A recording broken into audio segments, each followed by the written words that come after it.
It's time for the news. Another UFO sighting has taken place. The leather's made out of cardboard. The number you have dialed is in an alternate dimension. Welcome back to Weird Week. My name's Jack DeMont. I'm your host here with my co-host Daniel Kim. How you doing, DK? Hello, everybody out there in Weird Land. How was your week? It's been another weird one. It's been all weird ones. Yeah. I'm ready. I think through all these weird weeks, I think you're ready for like a mellow week for just like a few times in a row before you jump back into weirdness again. You kind of feel me on that one?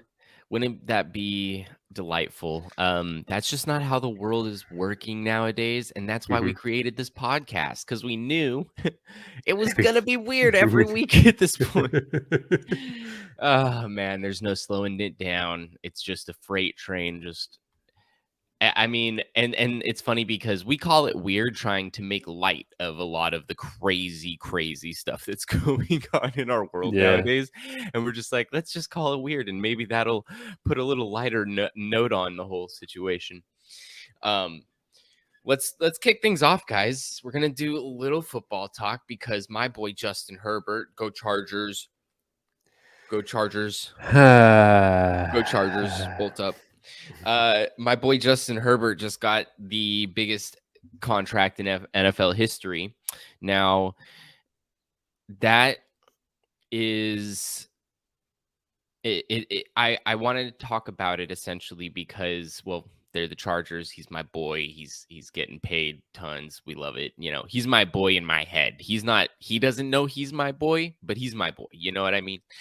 And and you know, it's like when you have like a celebrity girlfriend that doesn't or boyfriend that doesn't know that they're like you're secretly dating and stuff. He's my boy, you know. He's secretly my boy. He doesn't know. He's your celebrity crush. He's like saying? In a lot of ways. Like, you know, he loves fishing. If he would take me fishing, man, that would be the best boys' day out, you know.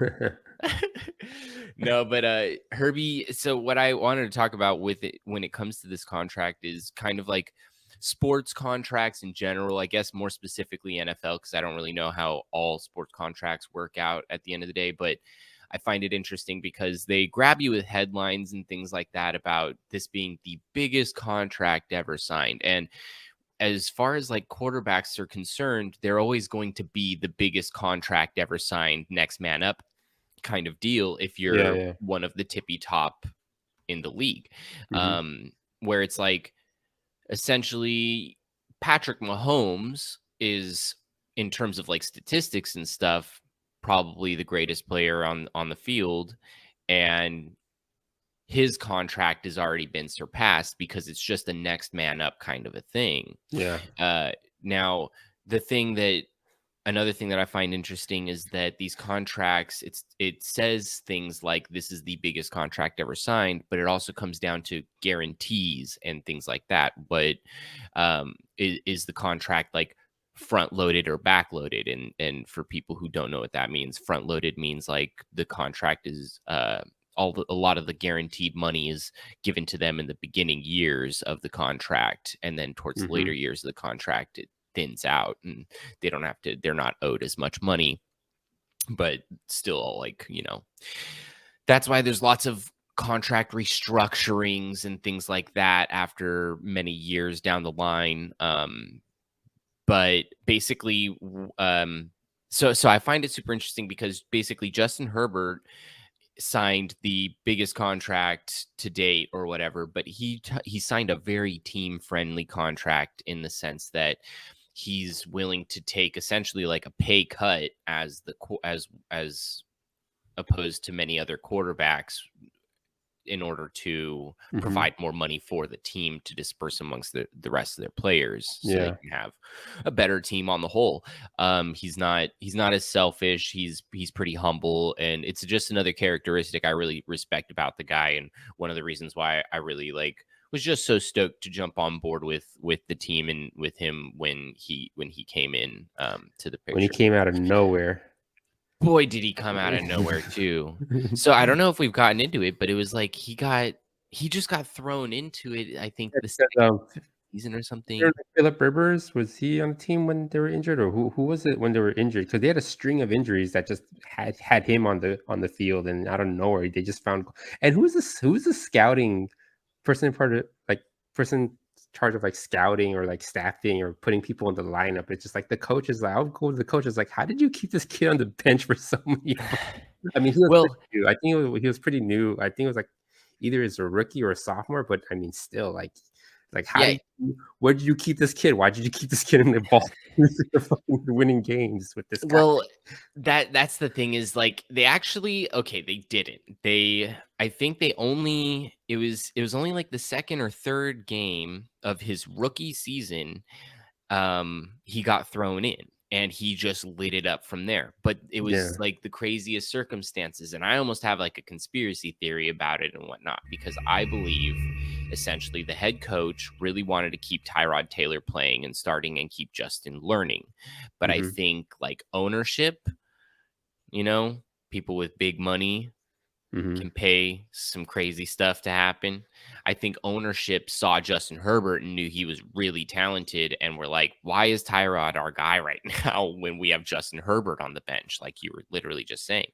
And so I think they literally paid a doctor to puncture Tyrod's lung, because that's what happened.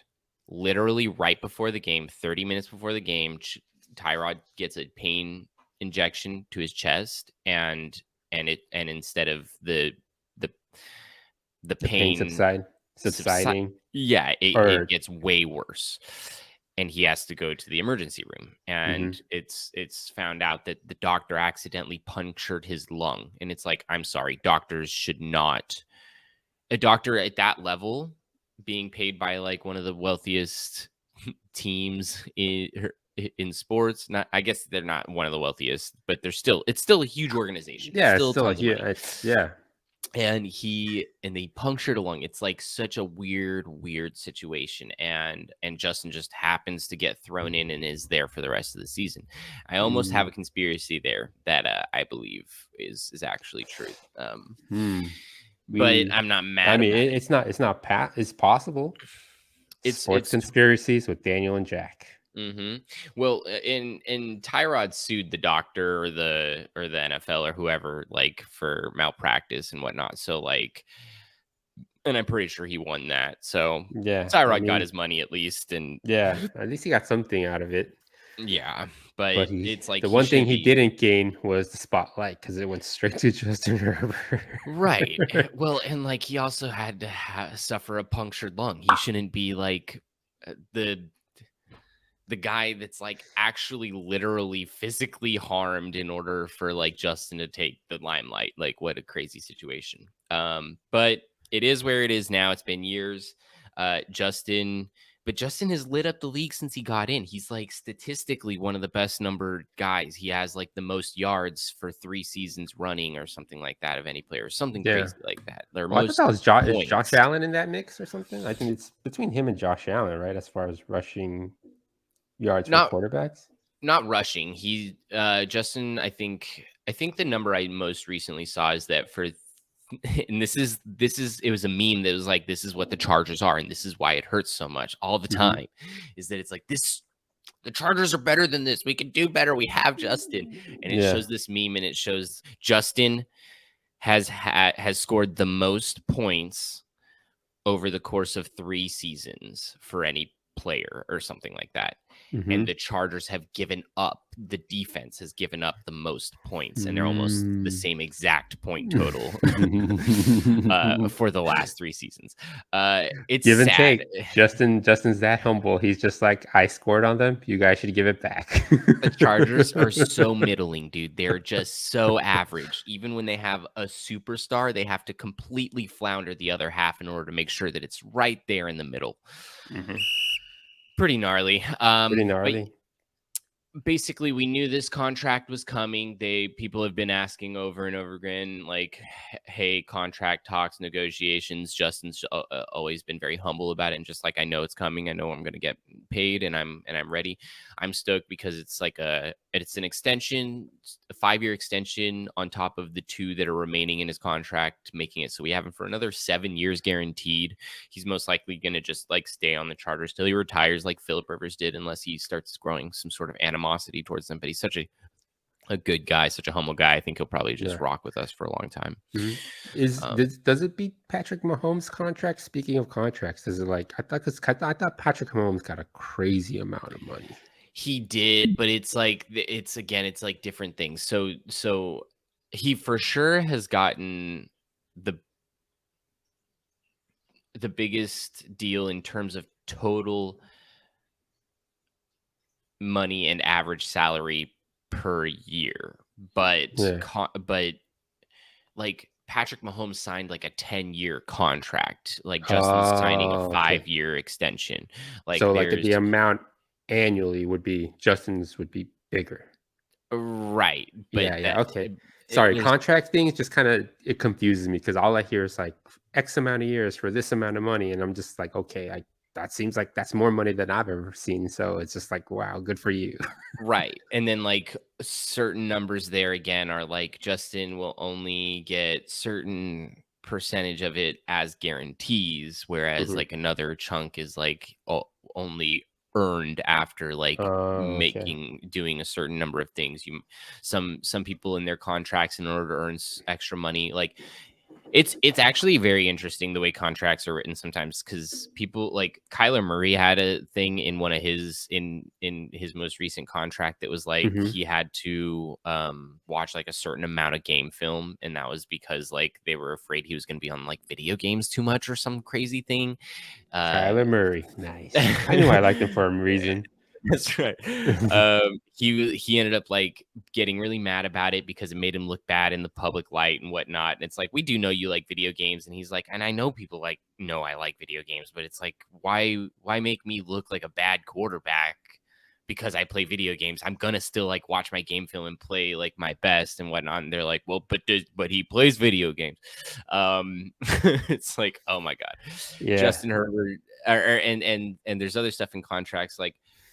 Some people, it's like touchdown dependent, like, oh, you score a certain amount of touchdowns in a season and you'll get this bonus. Okay. Some things will be incentivized where it's just like you play this number of snaps or you play this number of games in a season. And you'll still earn it. I know that's part of like Aaron Rodgers' contract and like the trade scenario with him and the Packers, where it's like the Packers will get more out of the situation if Aaron Rodgers ends up playing for the Jets like a full season instead of like missing part of the season or something this season. So I mean, I don't know. I just so are they not guaranteed them? I mean, so let's say you have to play an X amount of games, like 10 out of the 10 games out of the season. So are they not allowed? Are they not supposed to pay you if you don't play the 10 games, or is it something like only a percentage?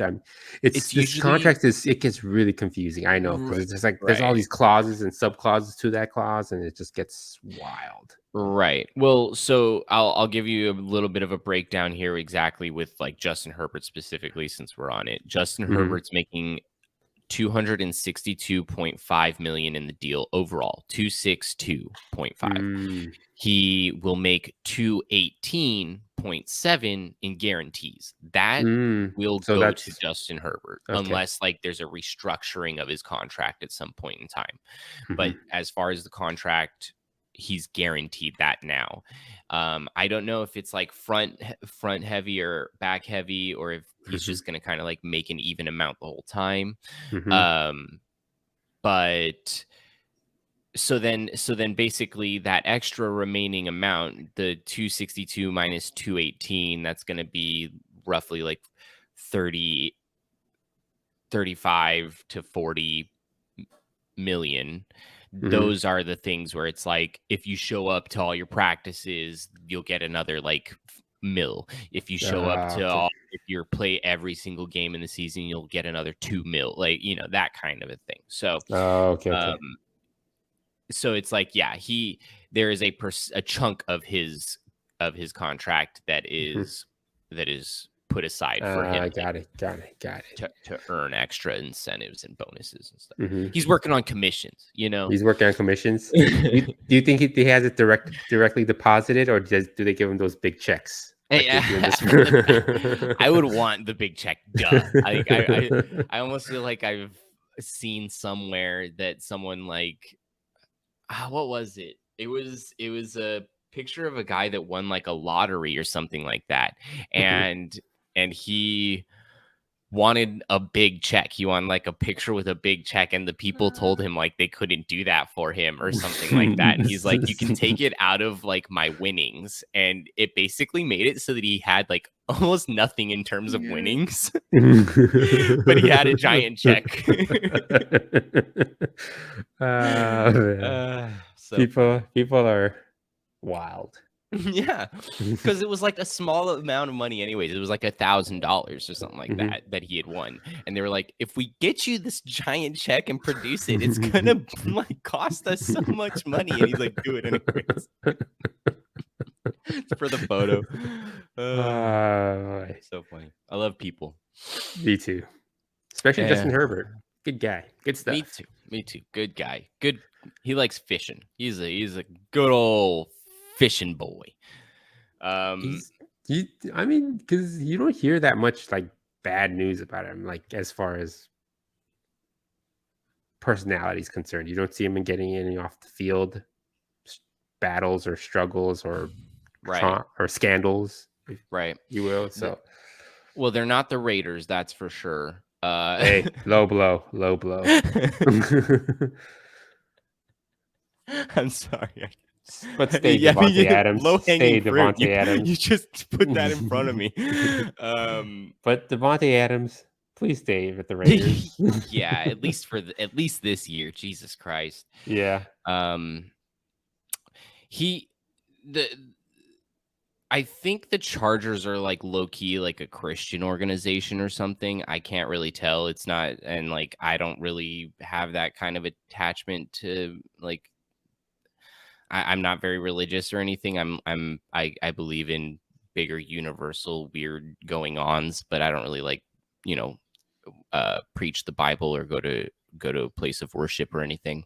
But like, as far as I can tell, they like to draft kids from like TCU, Texas Christian University. From like more. Okay. Got it. Yeah, and like Justin and the players, none of them are like super preachy about their religion or anything like that, but I think that plays a role in who Justin is, and I believe he'll, along with like just having a really like good upbringing. It looks like his family, he just had like a good at home life. Like his parents raised really good kids, like like his older brothers. He admires his older brothers so much more and stuff. And it's like, he's an NFL quarterback, one of the top NFL quarterbacks. That's like one of the greatest feats in the world. And he's like, my older brother's like a physicist or something. I really respect him, and it's like, damn, dude. Yeah, the third best quarterback next to Patrick Mahomes and Josh Allen. Yeah. Low blow back. Next to Patrick Mahomes, Josh Allen, and Jimmy Garoppolo. Yeah, okay. Justin Herbert's the fourth best quarterback. Yeah, Jimmy Garoppolo. Everybody is you don't have any right to talk. Jimmy Garoppolo. But like I said, he's a likable guy. Yeah, I mean, from just like I said, he doesn't have any personalities about him that you would say I can hate this guy. He just goes out there, plays hard, doesn't get into any off the field troubles. Yeah. My biggest gripe with him is that he just doesn't really like to socialize with the media team or the social media team or anything like that. And so like it kind of gives the fan experience a little bit of like does he just like not like social media presence, or does he not like fans, or like what is it like in that weird kind of a way? Are you talking about like social media or like talking to the press? Because in the press, he's always just very like formal. Yeah, okay. But you're talking about like social media, like you wish he had like a Instagram account. Well, he post has pictures. an Instagram, but he's not very active on it. But really, it's more so like he tries to avoid the media team. Chargers social media team has won like awards and stuff for being one of the best social media teams in sports. Yeah. And Justin like actively tries to like avoid their cameras and their questions and things like that, like, and they get it on recording him like literally jersey swapping with someone before practice, running out, and them thinking it's a different person, so they don't put the camera on him. And then like later they find out that he swapped jerseys with the guy, and he's swapping jerseys with the guy now on field. They already missed the shot because he ran right past him, and they thought he was a Okay. different guy. Like, he just actively tries to not be seen by the social media team Yeah. and stuff like that. And Mhm. and even to a point that on media day recently, he flipped off the camera when he was He flipped walking. off the camera?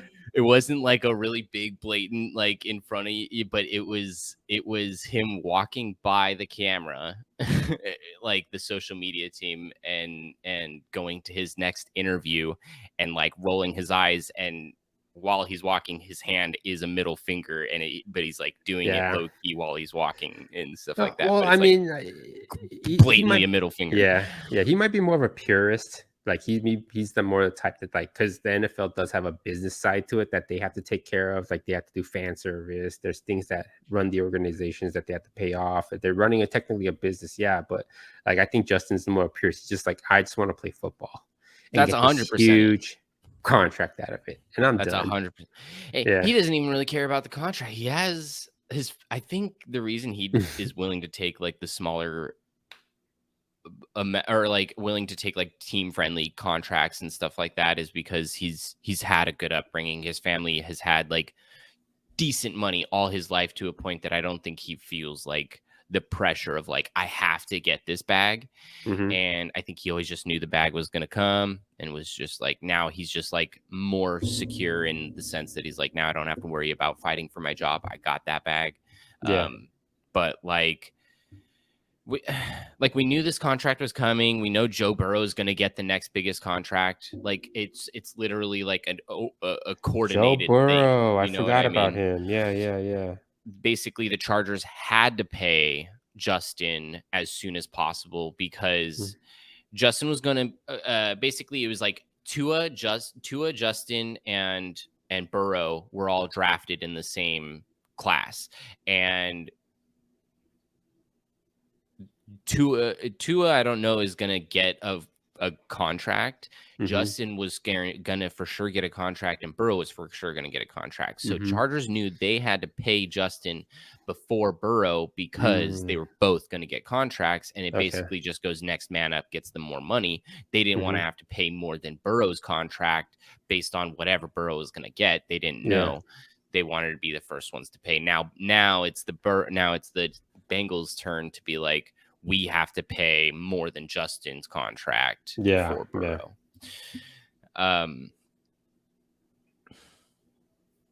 Yeah, no, I mean, just stoked for them. They're all getting their money. And yeah, that's, nothing more we, can say about it, but go team. Football's coming back. Training camp just started. We're not going to try to talk too much football all the time, but there's a little bit for you guys. Let's move on to the next thing. This is pretty big. We've already had discussions about this in the past. This whistleblower for UAPs.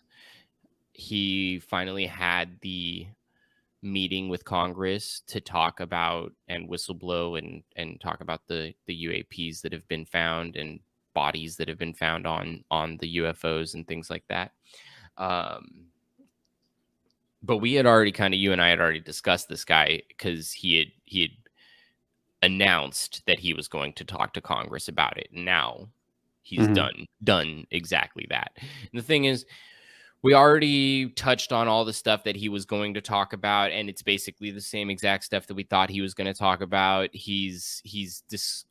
he's disclosed is basically everything Bob Lazar disclosed in like the 80s or whatever. He's just like essentially reaffirming it, reaffirming it, and saying it's basically like tenfold now. Like he, you know, whereas we had maybe a craft or a like, or, you know, 3, maybe a very small handful. Now we have probably upwards of 10 or more, and that kind of a thing, where it's like he's laying out the facts that things that people have said in the past that have been about like secret alien government organizations and people like cover-ups and things like that, that he's saying that's all true. And it's hard under oath because he can't say like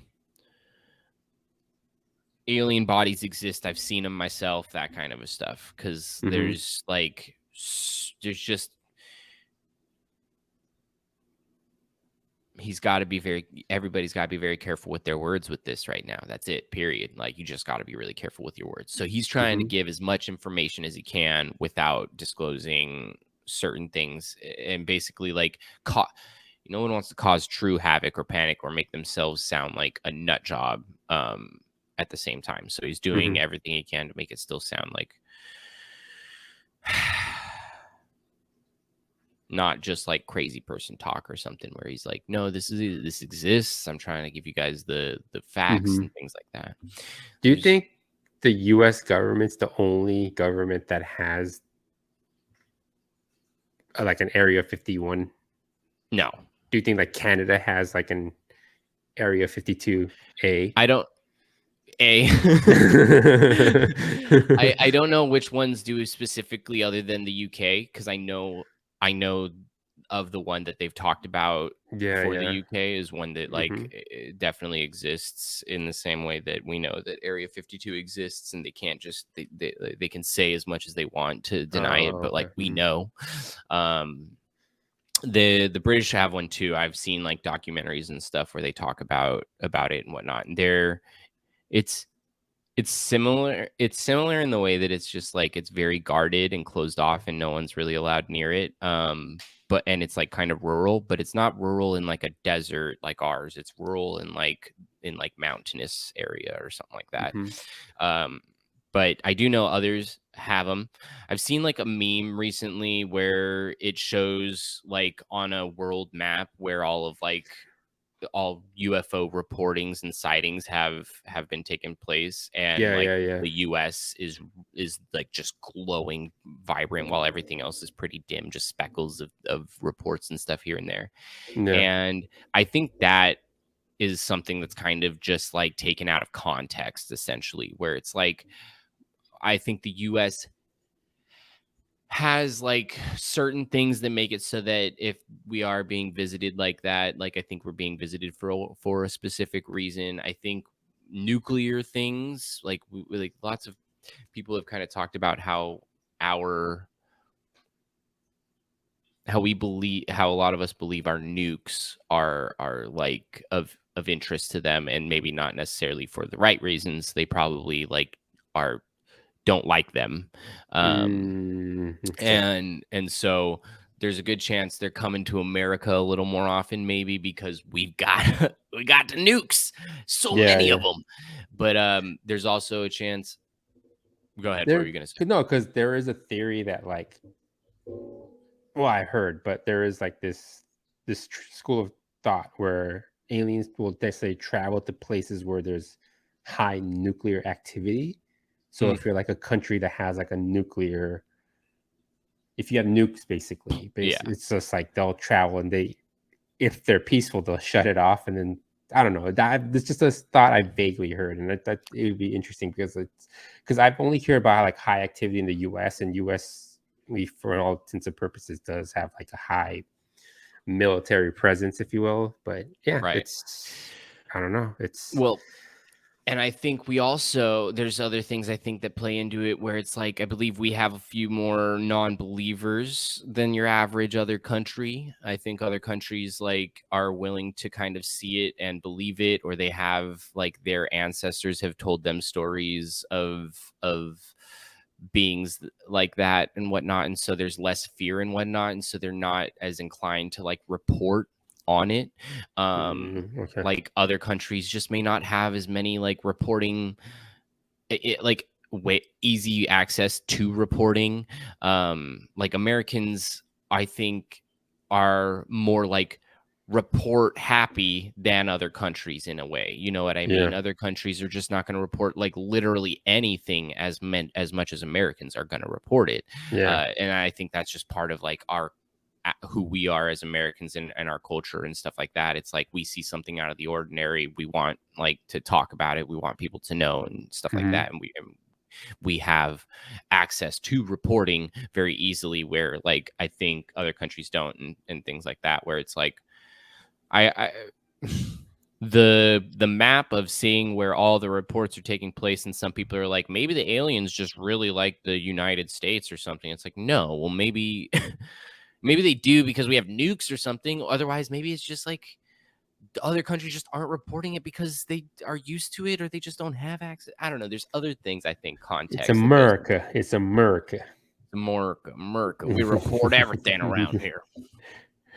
I mean, I know. I think I asked you this before, but what do you think the purpose of keeping UFOs and aliens a secret from the public?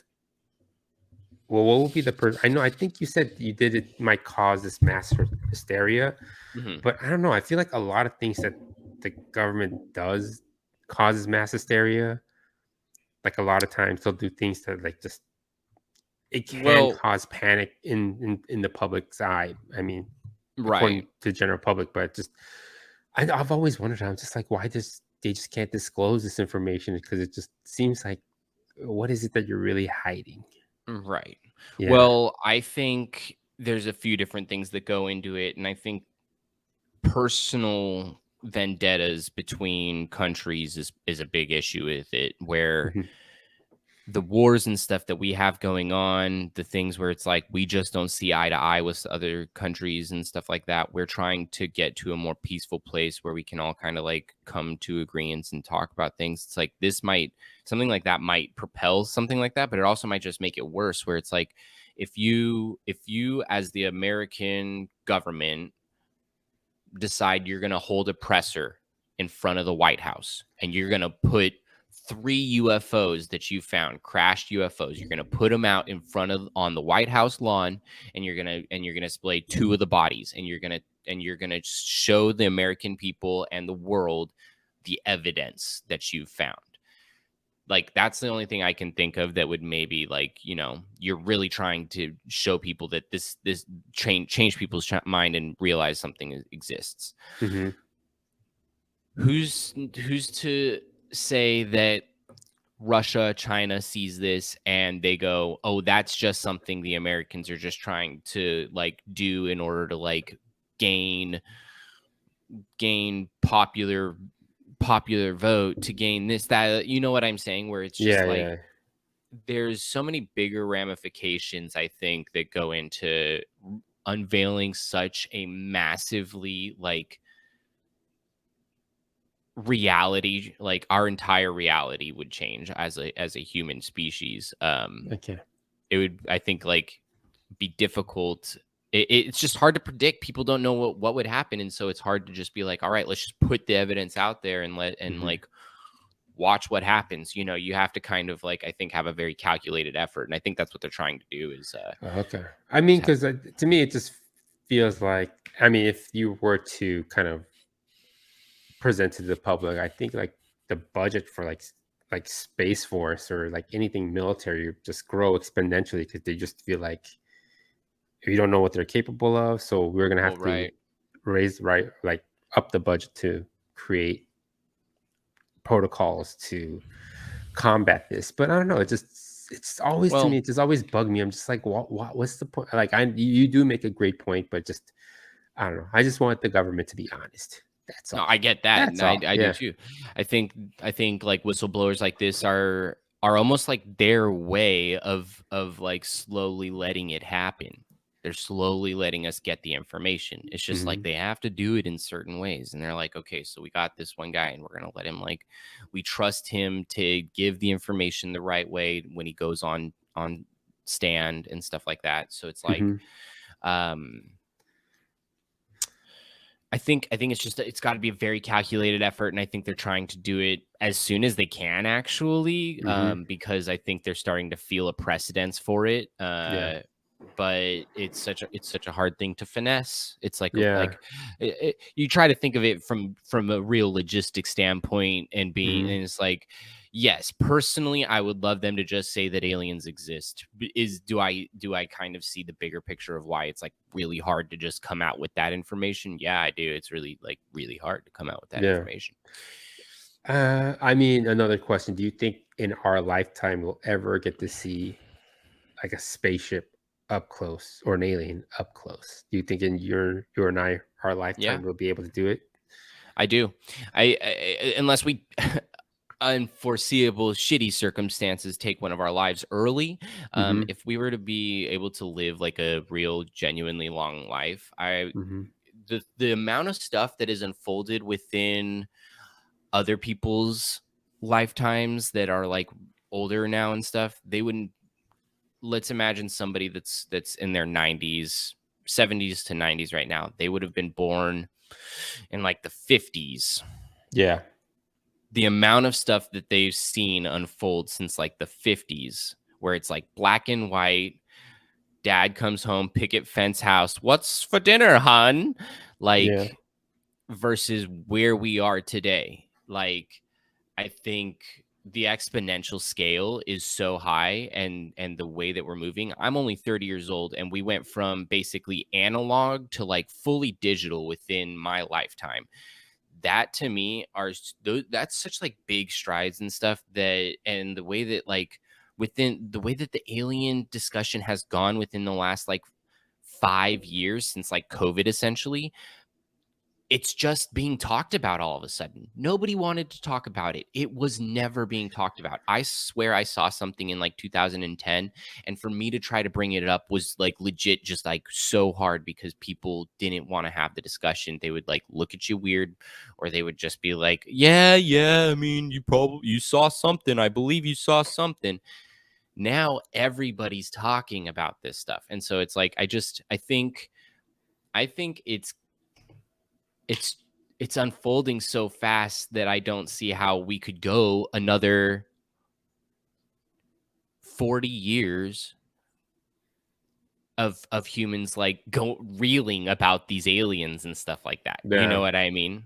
We've been freaking out about it for the past like 5 years, and and it's like getting to a point that it's like I don't know how they could keep it under wraps for that much longer, to be honest. Like, what? Because one of my favorite cartoons growing up was the Jetsons, and I would have loved to have flown around those like those spaceships. Here comes Daniel, and I'm like my robot maid. Here comes Daniel.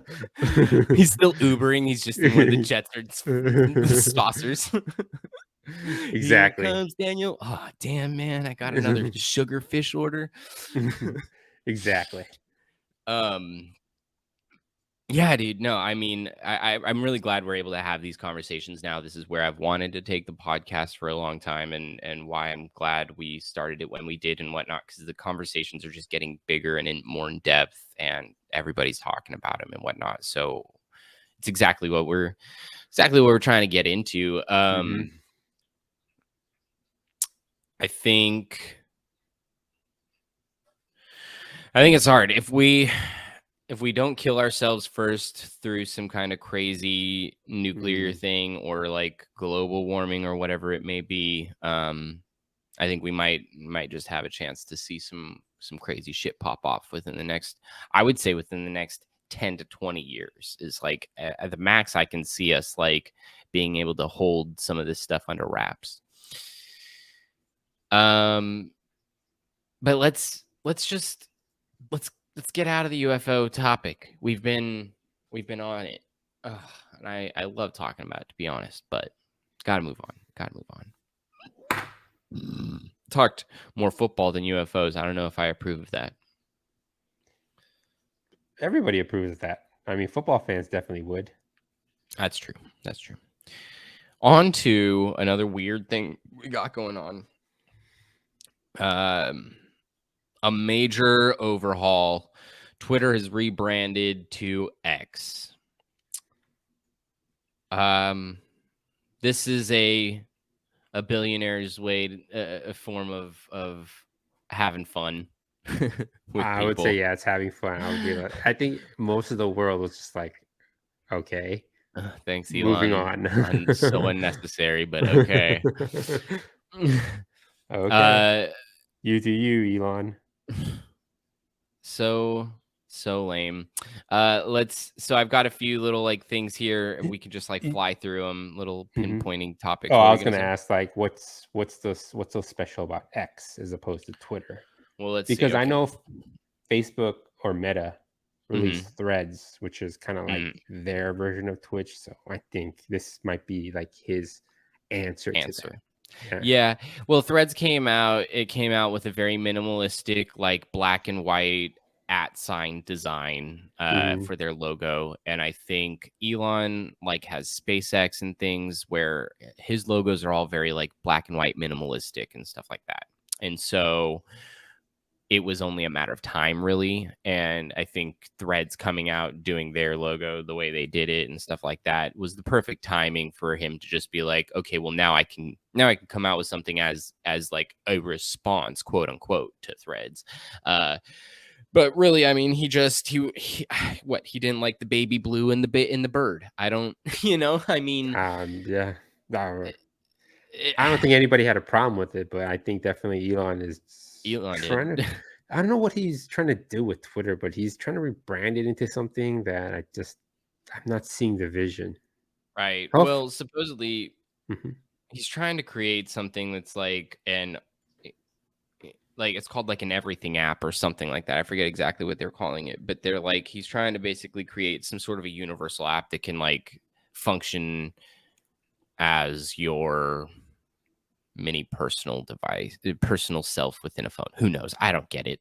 Anyways, Twitter rebrands to X. This week, Twitter removed its iconic bird logo and adopted a big, stupid, ugly X as its new official brand. Um, they didn't say that in the article. I ad-libbed that part. The move, But I which like the Elon bird announced, though. That was a cool logo. I don't know why he had a problem with the the blue, light blue bird yeah, on a it's white classic at background this or vice point. versa. Yeah. I It's don't a know why. tweet. Yeah. It's a bird. It's a Exactly. tweet. What are we Exactly. doing? And now it's an X. That's He why I doesn't was even want us to call him tweets anymore. He wants wants us to call him X's. And it's like yeah, we have a term for for X's. X's, yeah. I hate them. I hate them. I hate all X's. They suck, man. Not God. just mine, yours as well. Ask Scott Pilgrim. X's suck, dude. Um, nah. It's just like it just seems kind of dumb. It really does.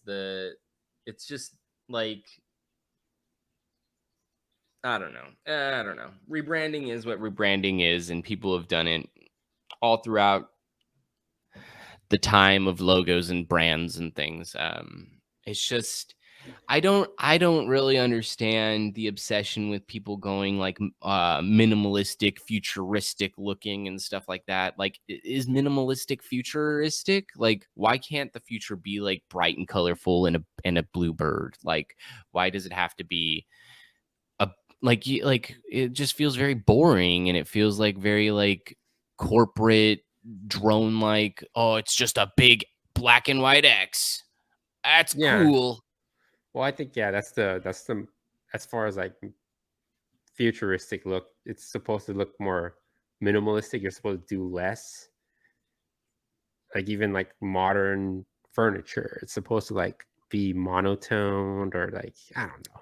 Why does I'm the just tr- future have to be minimalist is what I'm saying. I don't I'm just understand people's I'm wanting to make the future minimalist. Make the future bright. Make it bluebirds. Make it tweets. Elon Musk announced it over the weekend. It's a harbinger of the platform's shift, perhaps more aspirational than concrete, to de-emphasize text tweets in favor of audio, video messaging, and payment and banking.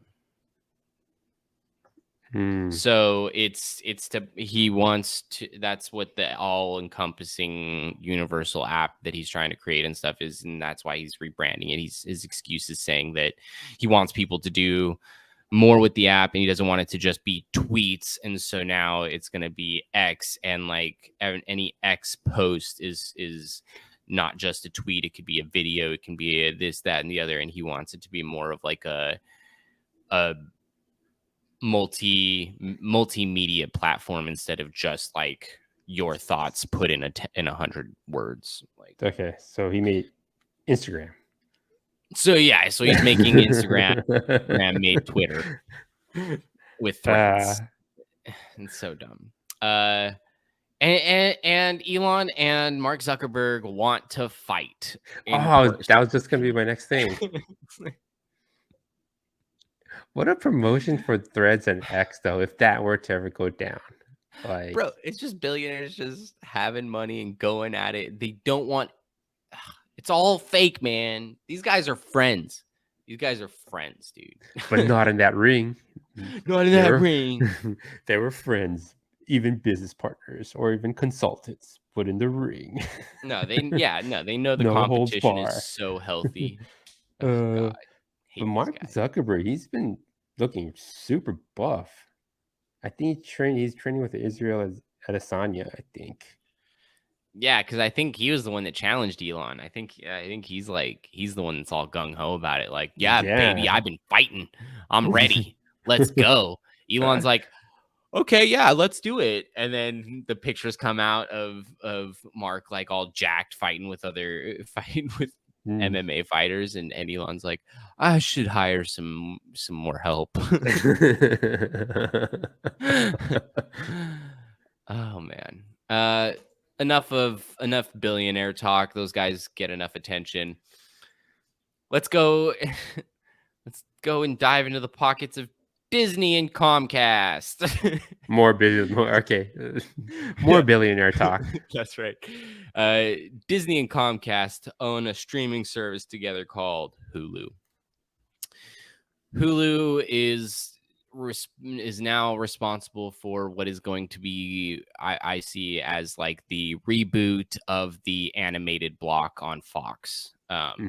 Anything that goes down in the animated block of Fox is probably going to get rebooted on Hulu, because they've started to do it with Futurama and King of the Hill. All of these shows, like Hulu is one of my favorite streaming services. We've talked about this before, but they have always been really good about having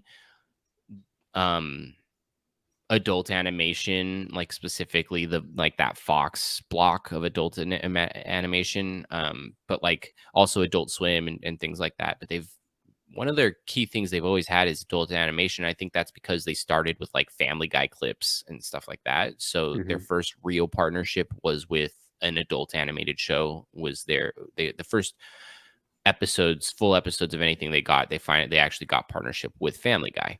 So I think like that has just been a strong relationship for them since. And now Disney owns Fox, and so it just makes everything so much easier to integrate. And they gave the creators of Futurama and King of the Hill, respectively, new seasons and leeway to kind of do whatever they want. Now, there was definitely like contract disputes and whatnot, where the voice actor of Bender, when they first announced like that everybody was coming back, he was holding out so that they could try to get bigger contracts and whatnot. And he ended up losing that battle, but stayed doing it anyways because he wants to be a part of it. And I think Disney knew that was going to be the case, that he was going to end up like being a part of it no matter what. So that's why they just didn't end up paying it. But that's why they're on strike.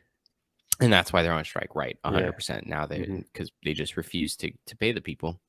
But he came back. They're doing it. That series is now premiering on Hulu already, which is awesome. I love Futurama. But the reboot that they did on Comedy Central when they were first axed by Fox, The reboot for Comedy Central wasn't that great. Got to be honest. The jokes didn't land as well. They did a lot of like references to old jokes and stuff that wasn't necessarily as creative and yeah, I thought it was lacking on the whole compared to the original series. And a lot of fans would say the same, but there are other people that are just really, really dedicated to the series. I will go back and rewatch the original 5 seasons over and over and over and over. But after Of that, Futurama, right? yeah, but after Oh, that, okay. it gets kind of hard for me. This first episode that came out on Hulu is their 3rd or 4th reboot at this point, and it's kind of lacking.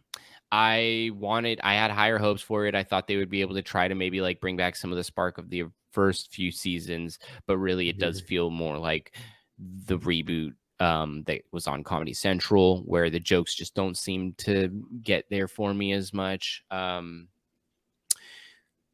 Without too many spoilers, in the first episode, they explore the future of binging TV because it's a very like meta episode about them being rebooted and stuff like that, essentially. And so then Fry wants to go and watch like as much TV as he can or something on like of a rebooted program, All My Circuits. And I remember that was a it was like a soap opera with robots. Yeah. So he wants to binge watch it, and they basically put him in like this weird futuristic chair, and he's strapped in there, and he's not allowed to like he can't get up to like eat, drink, or piss or anything for like until he's done binging the show. But you know, it was a weird episode. It wasn't the greatest. I'm hoping that they get out of the like super meta stuff by episode 2, and that it was mostly just like the first episode reboot jokes and stuff like that. I think you have to go through like at least at least half of the season to really judge where it's kind of going. Right. Yeah. I think the first that might just been a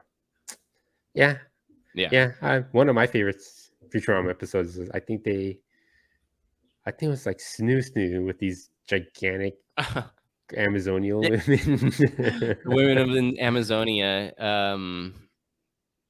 That one's one of my favorite episodes, and I rewatch like a few specific episodes over and over again. And Amazonian Women is one of the ones that I watch over and over again. I know like almost all the jokes in that episode, and it's just hilarious.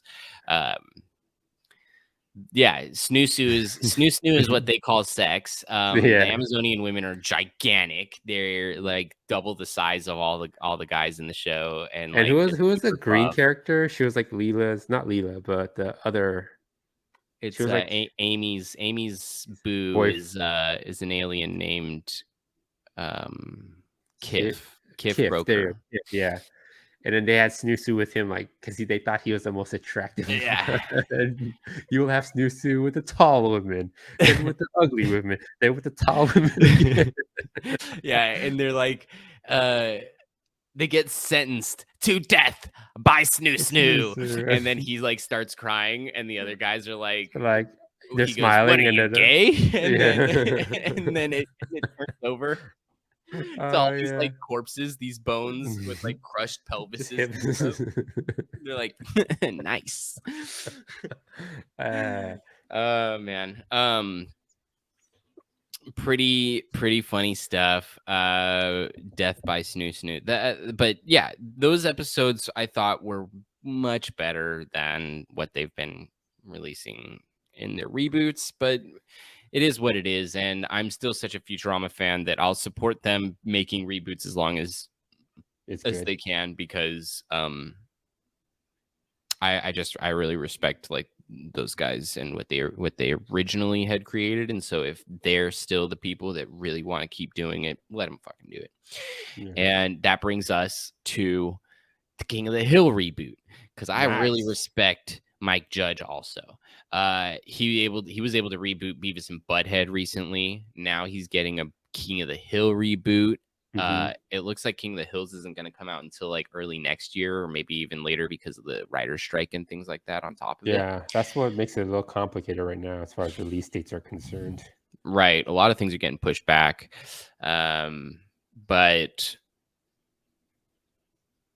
But this one's interesting because this reboot is unlike the Futurama one. Futurama's is taking place like right where the show left off. This one's going to have a 15-year time jump where Bobby, who we're so used to seeing as like a classically 13-year-old little boy self, is going to be 28 years old now, roughly. That's in his crazy. roughly 30.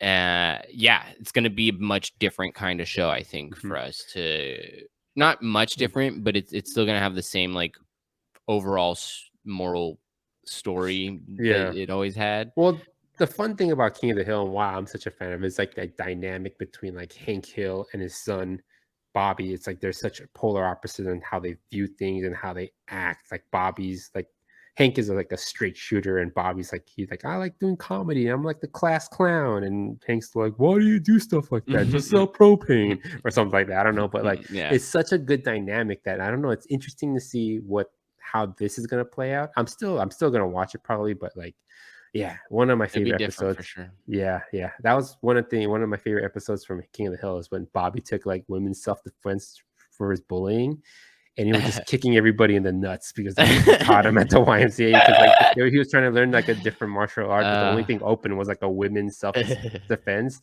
and they taught him like he's like, hey, don't touch my purse, and then they kick him in the nuts, and he did that to every single bully, and he's just going around kicking everybody in the nuts. That was so funny. I need to rewatch that. Like I haven't sat through and watched every episode in a row, and I think I need to. It's one of those really funny ones. Every time I catch it, it's super funny. Yeah. The one I remember most out of all that I've seen are was the cigarette episode. Yeah, one day, when Hank made him smoke a whole carton. and then Hank starts smoking again because he's like he starts fiending and shit. Yeah. So and there's that shot where they're like there are 3 different corners of the house, like all 3 of them were smoking. But it was like they're all keeping it secret from each other too. So bad. It reminds this all reminds me actually that the Animaniacs rebooted on Hulu recently, and I actually thought I did not. I heard about that. I just didn't know it was released. Yeah, it came out I think like last year at some point, and it was actually a lot of fun. I think I really liked that one, so I gotta catch it. Recommend Animaniacs was an awesome show. I mean, even I think if I watch it today, I think I'll love it. Like Pinky and the Brain and. Yeah, awesome I think this reboot was created for people like us that grew up with the Animaniacs, and it wasn't necessarily created for kids of today to like become acquainted with them. I think it's more like if you go back and watch, you'll see that it resonates more with us than I think it would for the actual younger generation that's out now. Yeah, but it's more. I think it's more for us. But and the 3 pigeons, the mafia pigeons. Yeah, they're cool too. They had like I really liked their voices. They had like thick Italian, like Italian or Jersey, New York, something. Yeah. They were and they for like pigeons, they always looked like they had like jumpsuits on or something. Yeah, tracksuits. So good funny stuff. All right. Last but not least, let's move into more rebooty type stuff. I want to talk about Netflix's One Piece that's coming out soon. Netflix has been trying to recreate animes for live action for a while now, and they've been pretty unsuccessful on the whole. Unfortunately,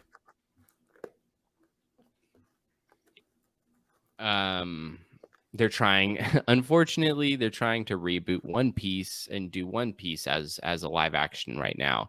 Which is, as far as anime is concerned, I know that's like one of the holy grails of anime. Right. And that's why I say, unfortunately, essentially, because if they do fuck it up, man, that's just another one, like for them to have ruined Cowboy Bebop's live action adaptation, I thought really, really sucked. I didn't even watch it because of how much I heard bad stuff. And I did watch the first episode. I was just really, really bummed on just the first episode. So I didn't even continue it. But what I found out I didn't know was I thought the creator of Cowboy Bebop was involved, but eventually it came out his involvement was not really involved. They created a show, sent him clips and stuff and asked for his approval, and he basically told them like it wasn't Cowboy Bebop. But he also basically looked at it like there's no way to like repair what they've done. Like they like I can't like I would have had to have actually been there the whole time to like supervise everything. And at this point it's too late to like go back and fix it. So that's what I found out about the Cowboy Bebop one. But what I'm finding about the One Piece one is that the creator is more involved. Now, I don't know that he's actually there on set, but I'm hearing that he's giving much more feedback than anyone else has gotten for the anime series from like for the live action adaptation from the creator. So like so there's certain things that he, unlike the Cowboy Bebop one, where he's saying, no, this does need to change. You do need to fix this. This does need to change. You do need to fix this. And when you hear that kind of stuff, it gives you a little more of a sense of security about the future of the live action One Piece, and maybe him overseeing it and stuff is actually going to make this thing land where it's supposed to for fans. Yeah. I mean, I know One Piece is one of those animes that's been going on. I think it's still going on since it started. It's like it's a really long running. It's like the Simpsons of anime, basically. Yeah. So I don't know. It's just I think anime has yet to break that curse that like those adaptations are concerned about. Dragon Ball sucked. Ghost in the Shell sucked. Like I didn't watch Cowboy Bebop neither, but you confirmed it. I heard it wasn't that great. And it's been axed when I think during it's shooting for the second season. But like I don't know, like it'd be interesting to see how this one plays out. I'm kind of in a weird spot because I don't like you don't have to translate everything directly from like the anime to whatever you're doing. You can, but as long as it's good, as long as it still has some of the essence that what made the anime good. As long as you keep that and you kind of reinterpret things, like I don't mind it at all. But like I don't know, just all of these. I'm just not a fan of any of these, even from like the Disney movies. It's just like I've been a big fan of these live action remakes at all.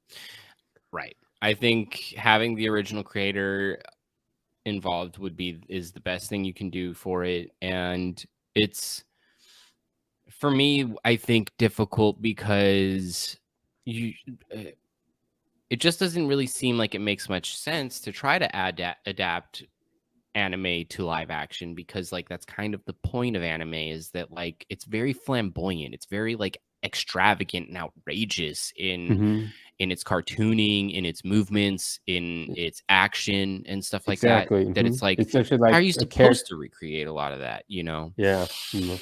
Even like a kid, when somebody gets hurt and they cry like a waterfall coming out of the side of their eye. Yeah. So it's just like you, and I would agree with you 100%. Like the whole thing about anime, it's like so extra realistic.